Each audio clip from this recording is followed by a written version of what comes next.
During my last video on the show, I said that Season 7 was the worst season of the show. The general consensus of the comment section was that yes, Season 7 is bad, but Season 8 is far worse. Now, I've already made a video on Season 8 called In Defense of Season 8, and when I made that video, I just watched that season. It wasn't on a rewatch or anything like that, like how I've been doing with the rest of these videos, and having watched this season on my binge of the series, I can agree, this season is actually far worse.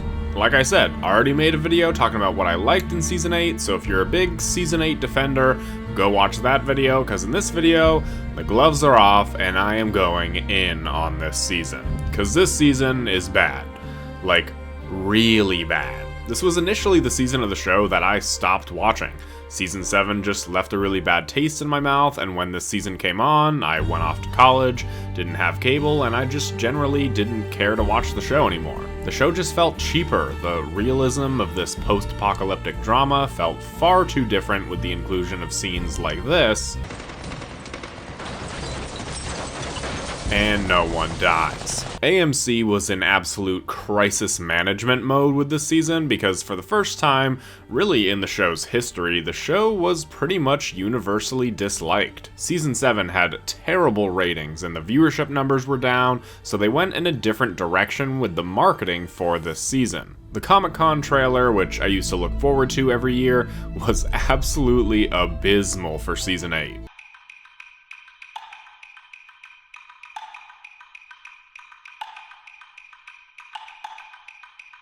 One eternity later.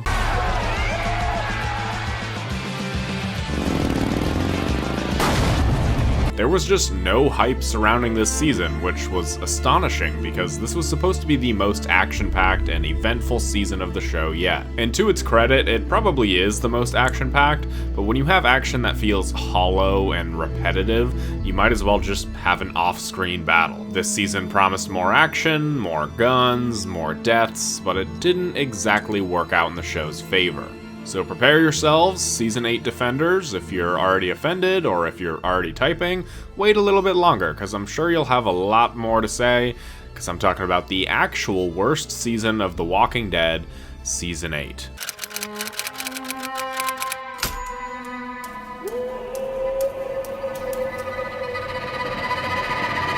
So the first episode of the season is actually the show's 100th episode. There's some really cool callbacks and references to the first episode of the show, but with Carl instead of Rick, and I think that this is a nice touch, so well done, Season 8. It's also kind of setting up how Carl is gonna be one day in Rick's position, alone and without his father, so I'm seeing this scene as a sort of intro for when Carl inevitably takes over as the show's main character. Anyways, the first several minutes are really confusing the first time you're watching it. Rick is giving some speech to the people, he sees some glimmering tree in the distance, and then he's sweating and crying, then he's by Glenn and Abraham's graves, then he's an old man, and then he's back to the speech, and first-time viewers of the scene are lost on so many different levels. And not lost in the sense that you're like, whoa, I wonder what this means. Lost in the sense that you're just like, okay, what's going on here? Then we continue on, and that feeling doesn't end. There's so little context as to what's going on,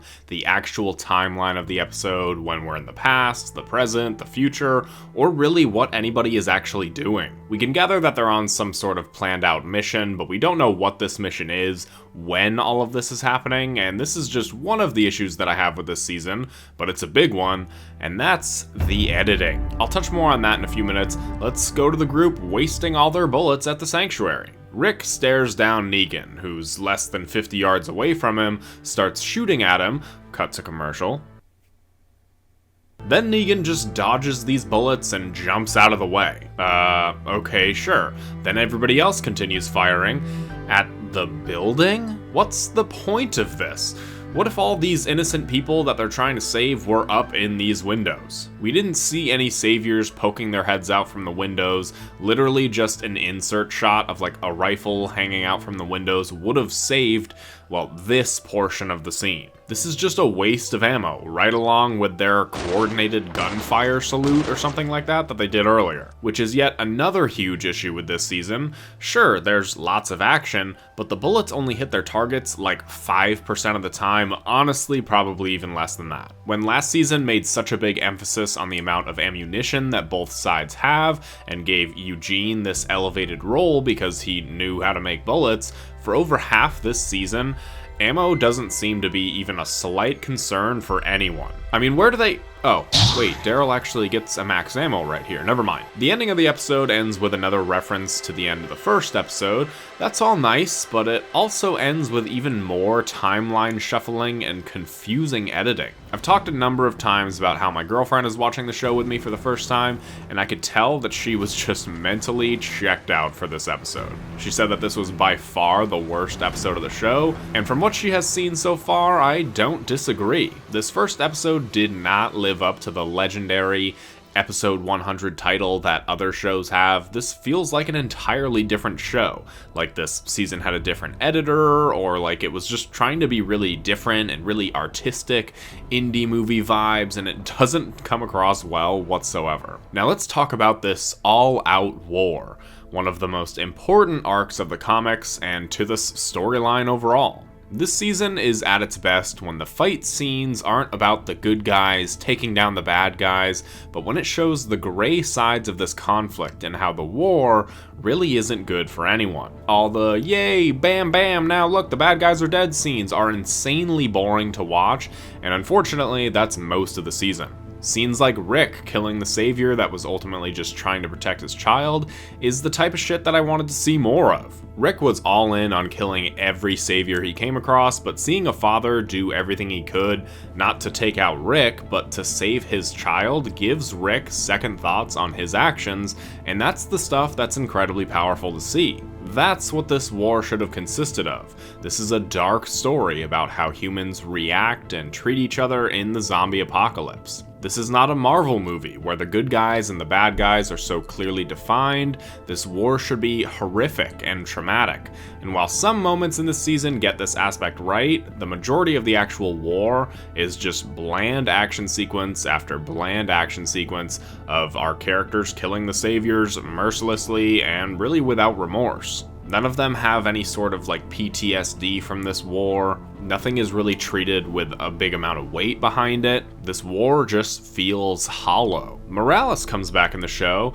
Woohoo, I can't wait to see what he's been up to. Oh, he's dead. No, but for real, I actually really enjoyed this episode and this aspect of the season. Again, it's another side of how gray this conflict is, even just ever so slightly for a few minutes. Rick tries to convince Morales to come back with him and that he's right, but just because they spent time with each other at the start doesn't really mean that they owe each other anything. Times have changed and allegiances have shifted. The saviors were there for Morales when he didn't have anything.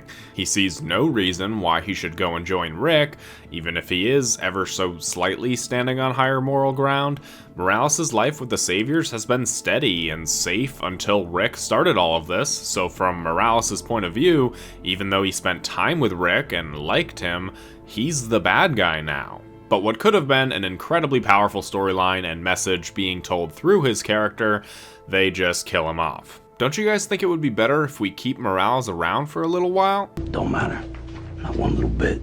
Ezekiel's character is an aspect that this season gets right. The episode Some Guy is actually really strong thematically and shows this aspect of war that is hard to deal with. Ezekiel thinks that his personality and his speech will be enough to overcome their challenge on the mission, and it turns out that his leadership and ability to get people so hyped up for this mission ultimately leads them to their deaths. He's not a king, he's just some guy. Pair that with the death of his tiger Shiva, and this turns out to be a very metaphorical death for Ezekiel that changes him. I can't wait to see how this war changes other characters, cause surely other characters besides Rick are gonna change too, right? In terms of the actual structure of the war throughout the season, it starts off with Rick and the group winning all of their fights, then the saviors strike back, and by the mid-season, the saviors are kinda on top, then it goes back to Rick and the group on top, and then Rick going sicko mode with Morgan. The Saviors come back, and then heading into the final battle, the Saviors kind of have the upper hand until Eugene pulls off his party trick. I do like this back and forth between who's winning at what time. I just wish that there was a bit more nuance involved with this whole storyline. Now, before I get to the big aspect of the season, let's talk about Rick. On paper, this season has the best Rick Grimes character arc in the entire show. It starts out with him having literally no mercy, putting other people's lives in jeopardy just to try and land the final blow on Negan, realizing that he can't, and then taking a picture of what they've done, just like the Saviors did for Glenn and Abraham. To Rick, the Saviors aren't people. They're the same as walkers, they just have guns now that don't hit their targets. Rick might as well be Cal Kestis, killing stormtroopers.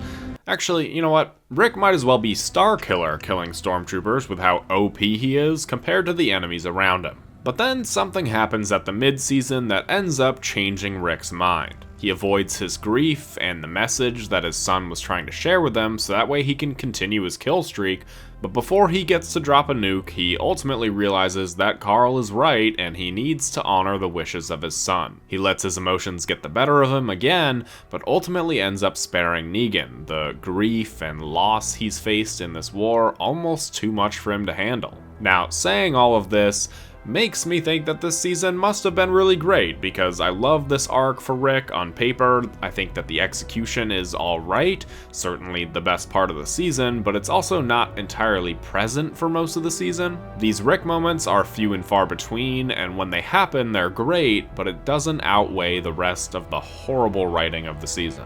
In a way, this season feels very much ahead of its time, because this season very much feels like it was made to be binge-watched. And as a binge watch, it's still bad, but it's not as bad. But this argument doesn't really matter because this was still a show that was released week to week. Even if most viewers of the show nowadays don't experience it that way, watching this season week to week was boring.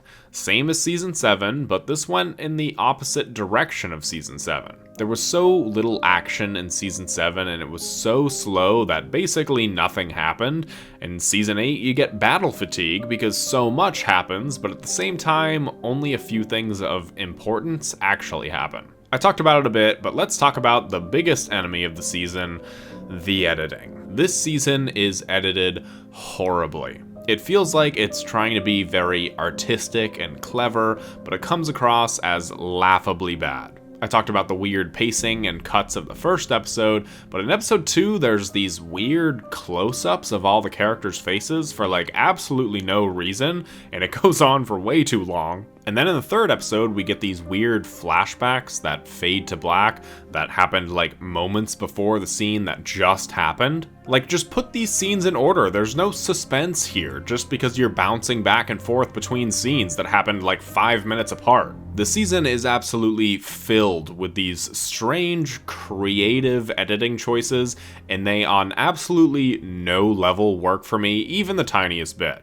These choices are what made this season feel so different, especially on a binge through the series. Season 7 was bad, yes, but it still felt like the same show. This season feels like it's a student project that had way too high of a budget. I bring up Student Project because let's talk about the other bad aspect of the season, the choreography. The fight choreography is absolutely atrocious. Some of these fight scenes last for like hours in world when it was supposed to be like a group of 24 people shooting at each other. Surely one of them would run out of bullets at some point, or one side would win? I'm saying that this is like among the worst gun choreography in any major title I've ever seen. People shoot bullets like the zombies will eventually drop a max ammo, and I'm not entirely convinced that they don't, because the amount of bullets they fire in this season, especially bullets that don't hit anything, is laughable. Alright, it's time for the big conversation. The reason why Season 8 is often brought up in conversations of worst seasons, conversations of worst decisions that the writers ever made, and the reason why a lot of people stopped watching the show. And that's, of course, the death of Carl Grimes. I mentioned earlier that I think Carl's death does actually do something for Rick Grimes' character arc on paper, and the way that the story plays out, it does make sense. However, this was not the original plan for this season, and I can do everything I can to prove it to you without giving you confirmation on it. I've been alluding to this conversation for the past few videos now, so finally, I'm gonna get into it. Let's talk about Carl and his character arc up to this point. Carl's a kid who grew up in the zombie apocalypse. He didn't get the childhood that any of us watching had.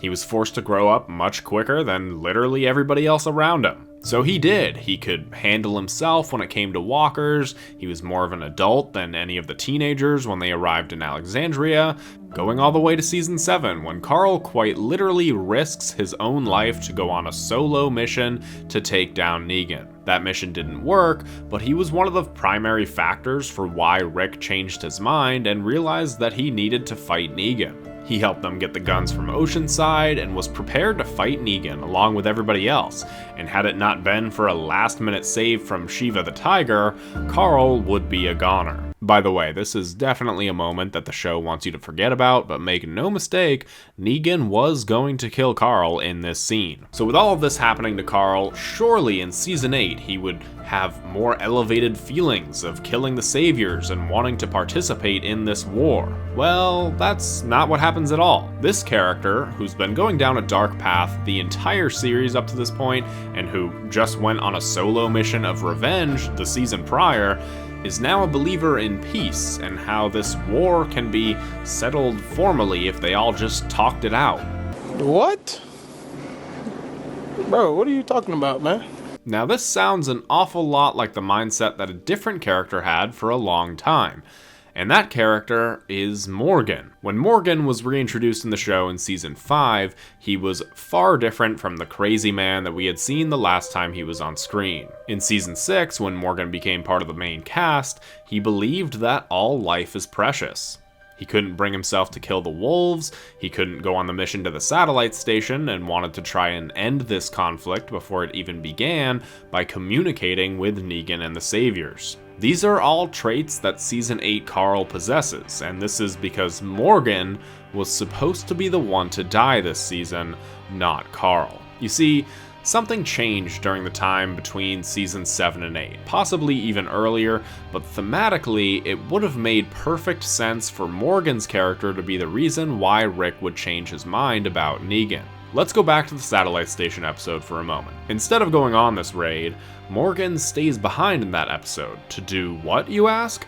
To build a cell that would eventually house Negan for years. Later on in this season, Rick and Morgan have a great moment in the episode East, where Morgan makes Rick reconsider his whole "I don't take chances anymore" mentality, and it actually takes an effect on Rick in that moment. I believe this scene was here to set up the eventual change that Morgan's character would have on Rick after his death, for Rick to then see the value in everybody's life. There was only one pretty small issue with Morgan's death having this effect, and that's the fact that Rick and Morgan weren't friends. This conversation that they have in season 6 is one of the last conversations that they have in general. They're separated for most of season 7, so when it came to writing season 8 with this plan that they had in mind, it wouldn't really make narrative sense for Rick to change his ways just because somebody he knew back at the start wanted him to change. Morgan returning to the story didn't really have an effect on Rick, and Morgan's entire journey in season 8 is about becoming a killer again, and then realizing that he wanted to get away from everybody, so where does he go? Over to Fear the Walking Dead. I said that AMC was in crisis management mode going into the season, and it wasn't just because their ultra hit show was declining in popularity, it was because their spin-off show wasn't doing too well either. So with the story that they had initially outlined, Morgan dying to change Rick's mind, not working well on paper, they made two drastic decisions. Shipping Morgan over to Fear the Walking Dead in hopes that it would increase its viewership, and making Carl the death that would ultimately change Rick's mind about the war with Negan. I think this is why Chandler Riggs and his family have come out and said that the actor felt blindsided by the decision to kill off Carl, because it really was last minute in terms of the overall storyline. Now, this decision could also have been made because of Chandler Riggs turning 18 and them not wanting to pay him as an adult. Many things can be true at once. Maybe the producers and everybody behind the show felt that this was the perfect storm of events. to raise viewership in fear, not have to pay one of their principal characters an adult salary, and service Rick's story in this season to make it flow more naturally. Except none of this worked out in The Walking Dead's favor. Everyone who watches Fear the Walking Dead says that anything after season 3 isn't really worth watching, so Morgan's presence really didn't help much there, and Carl's death didn't have the impact that they hoped it would either. For a lot of fans, this was truly when the show jumped the shark, the final nail in the coffin that ended their love and viewership for a once great show. So that's it. That's what I think happened. I think that at first it was supposed to be Morgan who was going to die, and then that death would change Rick's mind about sparing Negan because Rick would kind of adopt the mindset that all life is precious.